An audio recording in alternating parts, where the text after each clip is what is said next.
Adlaw nga Domingo karon mga kaigsuunan, petsado sa bulan sa Oktubre tuig 2022. Karon ang ika-27 nga Domingo sulod sa tuig ordinaryo. Ang pagbasa kinutlo gikan sa Ebanghelyo sumala ni San Lucas, kapitulo 17, bersikulo 5 ngadto sa 10. Ang mga apostoles miingon sa Ginoo, dugangi ang among pagtuo ug ang Ginoo mitubag. Kun aduna kamoy pagtuo nga sama sa gidak-on sa liso sa mustasa, makasugo kamo sa kahoy nga sikomoro, maibot ug mabalhin ka ngadto sa dagat ug kini mutuman kaninyo. Pananglitan, adunay usa kaninyo nga may sulugoon nga nagdaro o nagatiman sa mga karnero. Inig-abot niya gikan sa uma. Ingnon ba nimo siya? Pagdali diha aron mukaon ka. Dili gayud, imo hinuon siyang ingnon. Andama ang akong panihapon ug unya pagbakos ug silbihi ako.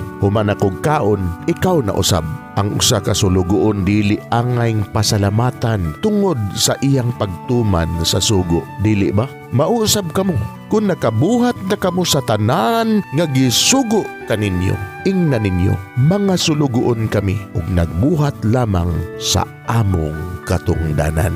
Mga igsoon, ang Ebanghelyo sa Ginoo, daygon ikaw o Kristo.